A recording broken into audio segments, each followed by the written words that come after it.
Le programme Réussir au Sénégal est un programme mis en œuvre par la coopération allemande, financé par la BMZ et la coopération néerlandaise dans la deuxième phase. Et ce programme intervient essentiellement sur 3 champs d'intervention. Nous avons le champ entrepreneuriat qui promeut les dispositifs d'appui à l'entrepreneuriat, d'appui à la création d'entreprises, au renforcement de la compétitivité des entreprises.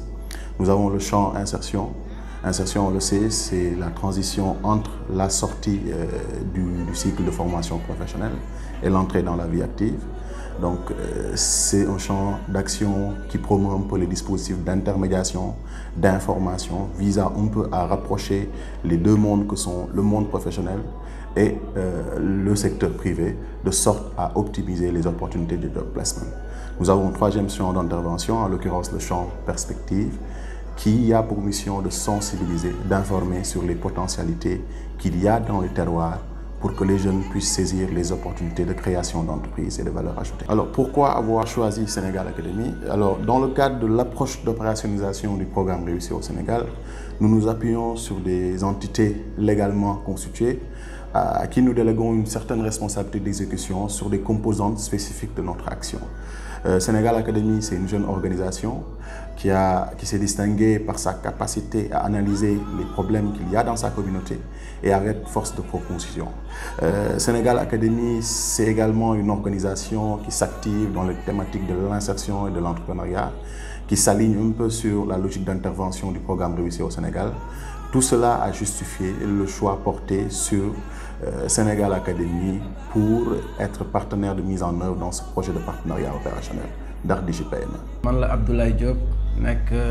directeur exécutif de Sénégal Academy. Sénégal Academy est un centre de compétences pour promouvoir les études scientifiques et techniques, pour accompagner également les jeunes, les femmes ci lu jëm ci wàllu entrepreneuriat. Ginnaaw bi ñu liggéey ak GIZ ci projet boobu ci seen programme bu tudd Réussir au Sénégal jot nañu accompagner lu mat 30 GIE de femmes. Objectif projet bi loolu la woon dimbali lu mat 30 GIE de femmes yu nekk fii ci Ndar di yëngatu ci wàllu chaîne de valeur agricole ñu dimbali leen ci lu jëm ci wàllu digitalisation. Donc avec ce projet nous avons digitalisé 30 GIE de femmes qui évoluent dans la chaîne de valeur agricole. jour bi ma Ablaye Diop jëkkee woo daf ma sax betteel boobu fekk maa ngi xëy sama liggéey ISRA xaw ma ko woon sax munuma may mën a Diop moo nu boole ma ne ko munuma mu ne ay Penda Ndiaye ma ne ko waaw munuma may mën a Diop moo nu boole dégg nga ci membre Refane ma ne ko kay ñun ñu dama bëggoon léegi nga yónnee ma ko bokk ci GIE bi yaa salaam ba nu demee ba dox 2 jours mu woowaan moom femme bi woowaan ma ni ma léegi na ko jigéen ñëw noonu ma daal di yebal Ndeye Diop ni ko demal wante tubaarkàlla macha allah projet bi wax dëgg yàlla yëg nañu waaw yëg nañu bu baax. asalaamaaleykum maa leen di nuyu ma la Ndeye Diop dëkk Ndialam GIE yaa salaam man maay présidente GIE bi. waaw dañoo inscrit woon si groupement Refane bi léegi nag ñoom ñoo bi ñuy sélectionné te ñu dugalaale GIE yaa salaam bi. Xaya Aydara président GIE Suqali Laxraar formation bi jàng nañ ci lu bare loo xam ne booba tey ñoo ngi liggéey mais musuñu am yaakaar ci sunu njaay wala ci xam bi nga xam ne xam nañ ko GIE bi. Ndar DigiPM est un projet structurant qui adresse la problématique de la professionnalisation et de la compétitivité des acteurs économiques évoluant dans la chaîne de valeur agricole. Il y a plusieurs composantes dans ce projet. Une composante fait référence un peu à tout ce qui est digitalisation, la digitalisation des processus opérationnels de gestion des acteurs économiques à travers la mise à disposition d'un logiciel ERP qui leur permet de faire des factures, d'effectuer éventuellement des bons de commande et d'avoir peut-être à la fin de l'année le rapport financier de leur entreprise. Dans le cadre de cette digitalisation également, nous avons tout ce qui est activité de formation, de sensibilisation, permettant aujourd'hui aux acteurs économiques d'optimiser leur présence sur les réseaux sociaux, de saisir d'abord l'importance aujourd'hui de ces réseaux sociaux dans la quête de nouveaux marchés, c'est important. Et nous avons une autre composante qui, disons, consiste à insérer aujourd'hui 50 jeunes étudiants dans les métiers du conseil, notamment dans les secteurs, dans les domaines spécifiques du marketing et du digital. Femmes yooyu nag liñ leen jot defal mooy former nañ leen ci lu jëm ci wàllu transformation digitale wan leen ban njariñ le digital man indi ci seen liggéey former leen si lu jëm ci wàllu réseaux sociaux Facebook, Instagram, LinkedIn, Twitter, etc. dimbali leen également ñu am ay tablettes yu nga xam ni ci biir tablette bi dañoo am benn logiciel de gestion loolu nag nekk na lu gën a bees ci projet bi mooy le fait que ñu jox leen tablette ci biir tablette bi ñu am logiciel de gestion boo xam ne moo leen di dimbali pour ñu mën a gérer seen comptabilité di man générer ay factures di man su weer bi deewee wala at mi jeexee ñu man def seen chiffre d'affaires. maa ngi tudd Awa Tall bokk ci ndaw FAFSA. comme que bu njëkk dañ daan liggéey ci ay këyit di bind ndax ku ne xam na ni këyit tey boo ko tegee mën na xotteeku baamu réer te itam ñu ngi ci l'ère numérique maanaam ci monde digital kon léegi nag bi ñu demee am benn formation bi ñu fa doon def léegi waa kii nekkoon fa gis ko xam ne ñu ni pourquoi pas ñu intégrer leen loolu d'ailleurs looloo war a sax sa 30 groupement GPF yi ñu dugal leen pour digitaliser leen d'ailleurs ci lañ leen former biñ ñu formé ci la ñu jox GIE bu nekk benn tablette pour gën a formaliser li ñuy def pour gën ko mën a jëmmal gën ko mën a fësal ba àdduna bi yëpp di gis li ñuy liggéey. dañ doon ñëw ñu jàngal na lañu utiliser tablette bi na lañ si liggéeyee. ñu ngi doog a am partenaire bu mel ni yéen ndax kenn boole ñu si woon mais yéen bi ngeen ñëwee bi ngeen ñu boolee suñu projet bi suñu groupement bi gën a développé ndax dañ doon toog di verser chaque mois 500 pour groupement bi mën a dox ñuy jaay ay omo ak di defar eau de javel mais yéen bi ngeen ñu ñëwee ba jox ñu kii sañ commencé dugg si maraîchage bi di bay soppee si lu bari de ndax liñ doon toog di jël kaye di bind di jël temps léegi defatuñ ko dañuy jël tablette bi dem calculer léegi mu jox ñu li ñu am ak li ñu amul moo ñu gën a yomb suñu liggéey daal temps bi ñu doon perte foofu pertatuñ ko ndax temps bi noonu jël foofu mën nañu ñëw ñu defal ko suñu tool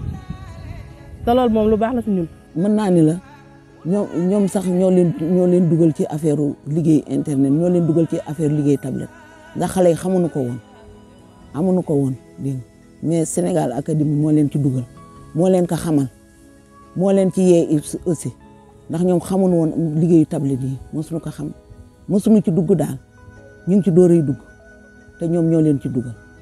ba léegi comprendre nañu liggéey bi yombalal nañ leen aussi liggéey bi. tablette bi logiciel bi moo si ëpp sax solo parce que ci logiciel bi tey yow lépp li nga xam ne da nga koy jaay da nga koy enregistrer léegi bu ñu enregistrer prix yi léegi ku jënd si ñun li mu jënd rek la ñuy def quantité bi automatiquement mu génneel nu yëpp ba génnee facture ba nga imprimer jox nit ki facture am vraiment nekk na loo xam ne évolution la loo xam ne du lu ñu mus a foog lu am importance. comprendre kii bi sax desoon na mais si koor gi la ñu Ablaye woowaat ñu defaraat ñu formation ba ñu gën a comprendre ni ñuy liggéey li ci defar ay logo ak ay image ay affiche yëpp dañ ci defaral suñu bopp. léegi xam nga tablette bi mu yore nii léegi image yi mu ciy def daf nuy jaayal suñu tool ndax luy jaay su ci génnee image yi partenaire bu nu war a dimbali bu ko gisee dana xam ni kat ñii néew gi doole la ñu daa ngeen ci mën a waxtaan ak ñoom wan leen image bi ba ni leen xool leen jigéen ñi ni ñuy liggéey amuñu ndox xoola fa nuy duyee xoola seen tool bi ni mu mel loolu yëpp image bi bu ko génnee yéen ngeen gis que daa ngeen nu mën a jàppale wutal nu partenaire boo xam ne dañ leen yombalal liggéey. gis nañ ci yokkute bu yaatu macha allah ndaxte bu ñuy xool bu njëkk da nga tey par exemple bu fekkonte ne da nga doon produire 100 ba avant di ndaar DigiPM di intégré avant ngay am digital bi nga doon jaay 50 ci 3 mois par exemple rek ci suñu xayma tey si tey bu fekk ba ndaar DigiPM ñëwee digital monde digital dugg nga xam ne sa tablette yaa ngi ko yore di jaay si vente en ligne yi kon yaakaar naa ne mën nga sax defar 100 et plus di ko jaay en moyennant 3 semaines kon loolu yaakaar naa ne am na yokkute bu wér te itam bu njëkk dañu defandi woon jaay da ngay defar say produit rek di wër di ko jaay wala nga koy kii mais yaakaar naa ne bi numérique bi ñëwee loolu yëpp dafa xeewi wan nañu ne nit ki mën nga toog ci sa biir kër di jaay bay jaay ci àdduna bi yëpp. te permettre nañu tey tablette yooyu ak plateforme bi ñu ci installé permettre nañu ëllëg mu bañ a am réeroo surtout ay affaire jigéen parce que bu njëkk dañ daan jaay ñu dem ba ngay war a def bilan wala toog ñii gëm ñii bañ a gëm mais tablette bi mu ñëwee léppay leer. léegi heure bu kii inventaire bu ñuy def kii day fekk données yëpp ñu enregistré ko tey par exemple man présidente bi bu ma fa nekkul keneen ki may jox tablette bi aussi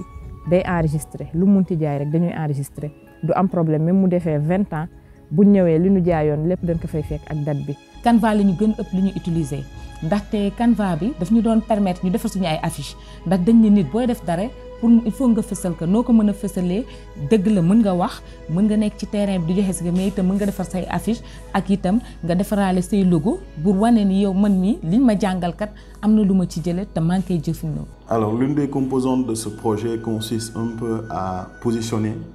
50 jeunes étudiants sur les métiers du conseil, notamment dans les domaines spécifiques du marketing et du digital. Et pour ce faire, nous avons organisé un concours qui a eu à réunir aujourd'hui 10 établissements d'enseignement supérieur dans ces 2 régions susmentionnées. Et ce concours prime un peu l'innovation, prime un peu l'intelligentsia de ces jeunes qui auront la possibilité aujourd'hui d'être accompagnés pour mettre en place aujourd'hui leur agence de communication, qui vont venir un peu renforcer l'offre locale en termes de conseil d'entreprise, mais qui vont également permettre de jouer leur partition dans la professionnalisation et la compétitivité aujourd'hui des acteurs économiques évoluant dans la chaîne de valeur agricole. ginnaaw nag bi ñu paree ci jàppale jigéen ñi ci lu jëm ci wàllu formation dañoo lancé benn concours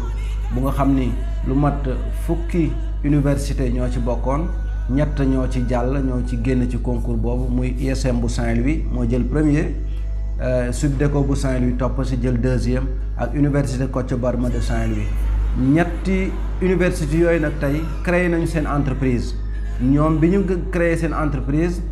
ñun nag dañu lëkkaloo ak ñoom pour que ñoom ñu wëlbatiku dellu ci jigéen ci femmes yooyu nga xam ne ñun ñoo dañ leen doon accompagner pour que defal leen ay formation. Je m'appelle Maya Abdoundiaye, étudiante à l'Institut supérieur de management de Saint-Louis. Il faut savoir que l'équipe de Sénégal Academy est venue à l'ISM afin de nous parler de leur projet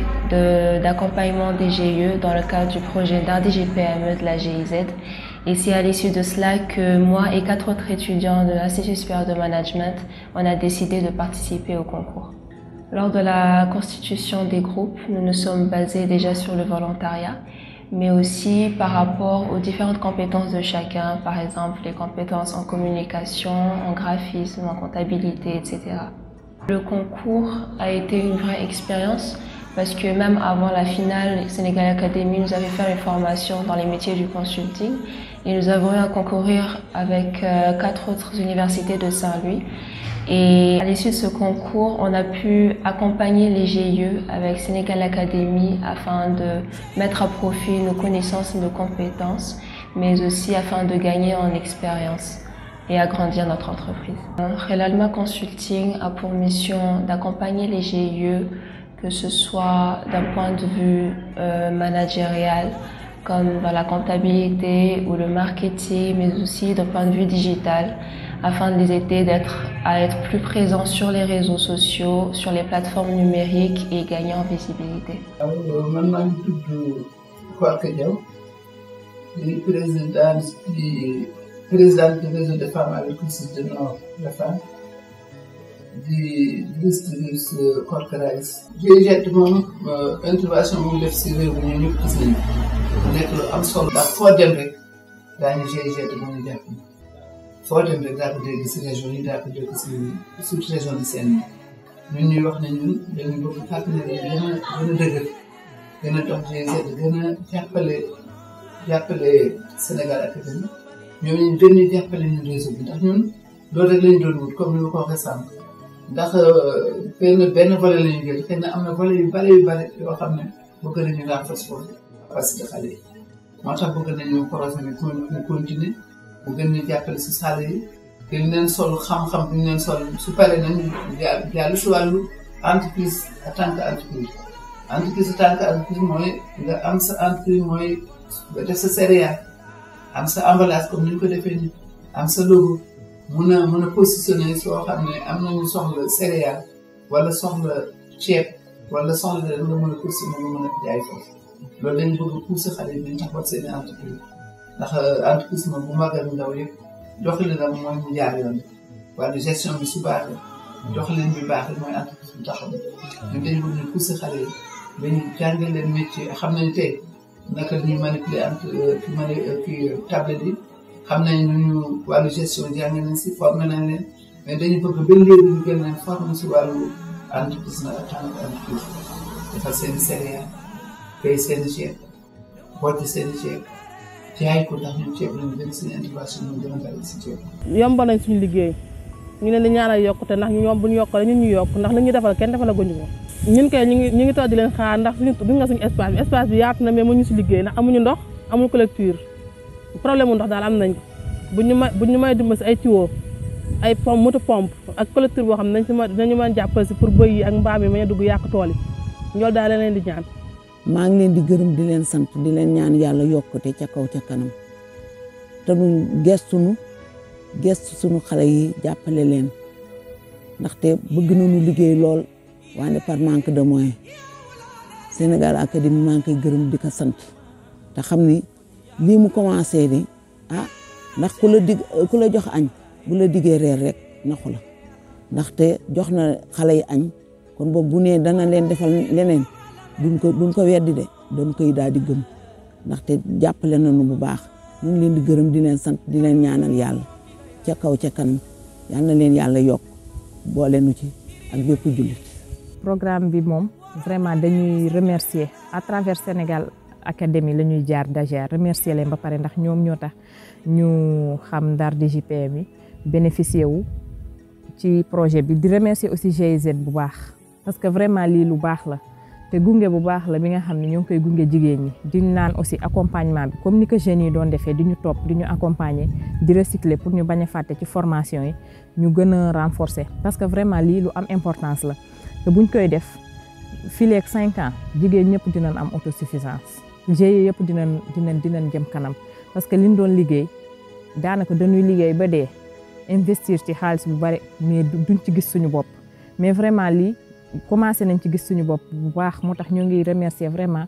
Ndar DJPM ci seen turu directeur bu baax monsieur Diop di leen remercier di remercier aussi GIZ ñi nga xam ni ñoom ñoo appuyé vraiment ba tax tey ñu mun a bénéficier wu ci formation yi ba nga xam ni tey vraiment xam nañ si lu baree bare. waa GIZ moom li muy lancé mooy ñu accompagner nu accompagnement financier ou matériel ci domaine yi nga xam ne ñoo ngi si yëngatu soit agricole soit transformation parce que aussi jigéen ñi bëgg nañ liggéey mais amuñu appui amuñu accompagnement parce que tey peut-être man risque bi ma jël ñu bare am nañ suuf mais mënuñu jël risque boobu parce que tey boo demee bay leb il te faut un garant man sama jëkkër laa mujj jël comme garant pour ma mun a am jël prêt bi may jël pour ma mun a liggéey kon yaakaar naa ni ñu bare aussi dañ koy ragal léegi tey ñun bu ñu amee par exemple GIZ bu ñu jàppalee si matériel soit muy agricole wala matériel de transformation tey non seulement dinañ liggéey kenn ku si ne dina gis boppam te développement dina am. Olof Ndiaye dafa ni lu neex du day mais bu doon tey suñu sago dëgg la formé nañu équipé nañu doté nañu duñ leen di wax lu dul jaaraama di leen jaajëfal mais nag bu doon suñu sago du yem fii. ndaxte tey si tey dañuy jigéen muy jigéen duggoon ndax booy xool projet bi daaw FAFS dañu bëgg commencer intégrer si yeneen jeunes parce que bëgguñu ko yamale kese ci ñi fi ne dañu bëgg tey dañu ubbi buntu yi yaatal ko kon yaatal boobu boo ko defee il faut nga soxla ay jumtuwaay yu la gën a jàppale ngir nga mën a jëm ci kanam. Tout ce que j'ai à dire au nom de toute l'équipe, c'est merci. Parce que grâce à ce programme-là, on a eu à élargir nos horizons, on a eu à accompagner plusieurs personnes et ça nous permettra de grandir. Grâce à ce concours, on a eu à nous rendre compte qu'il ne faut pas toujours attendre la fin des études pour commencer à s'insérer dans le milieu professionnel. Il faut commencer dès qu'on le peut parce que c'est une expérience en plus. Et tout ce que j'ai à dire aux autres étudiants, c'est de foncer, de ne pas avoir peur et d'oser. GIZ mu gën a jàppale Sénégal Académie bu baax a baax ñoom ñu jàppale ndax ñoom suñu partenaire boo xam ne fu ñu taxaw rek ñuy xool naka la ñuy def ba ñu réseau bi ñu defal donc moo am nañ si kontaan bu baax kontaan nañu te daañu gën a jàpp si projet bi ndax li ñu def ni ñu duñu bay ñu ne saxee ñu tuddee dafay nekk lu continuité lay ñu gërëm na monsieur Diop bu baax ndax Diop moom mënuñu pare fekk gërëm nañu dafa taxaw si même balaa projet bi ñëw dafa taxaw si les femmes pour jàppale les femmes boobu ñu xamuñu ko bu baax sax ñoo ne bu ñu waxee dinaa jàppale ñu war a def benn convention signé benn convention ñun suñu diggante ñoom jàppale bu moo xam ne feeñ bu baax jàppale nañu bi yëg nañu jàppale nañu ñu ñaan yàlla na ko yàlla jox loo xam ne dina ko bénéfice mu mun si jox réseau vraiment kontaan nañ si moom ak équipe am yëpp nag ay xale yu leeru nañu ay xale yoo xam ne yu xam fu ñuy jëm ëllëg incha allah di ñaan yàlla yal nañu yàlla jàppale seen ndax am nañu avenir man xale dama bëgg xale bu initié xale buy xalaatal boppam xale bu xam ne ngay xool fan nga jëm ëllëg nga am sa objectif te gis nañ yéen am ngeen objectif am ngeen vision yal na leen yàlla jàppale. toujours dans le cadre de l'accompagnement des femmes dañu organiser benn foire bu mag foire boobu nag nga xam ne dañ ko organiser woon li ñu si jublu mooy dimbali jigéen ñi également pour ñu jaay seen produit ndaxte nag su fekkee dañ leen former jox leen ay tablettes jox leen logiciel de gestion di jaay ñu seen produit du am solo looloo tax na ñu organiser woon foire bu mag ñoo ngi ko organiser le 17 le 18 et le 19 ci avenue Général de Gaulle pour que femmes yi tey mën a génnee seen produit jaay ko ndar-ndar yi ñëw jënd ñi nga xam ni nekkuñu ndar sax nekk feneen ci Sénégal mën ñëw jënd seen ay produits. ci le 19 boobu nag si la ñu def suñu activité de clôture bu nga xam ni dañ ci woo képp kuy autorité le gouverneur de Saint-Louis le préfet de Saint-Louis les maires ak les organisations financières et techniques pour wan leen li nga xam ni moom la ñu liggéey ci projet Ndar DigiPME.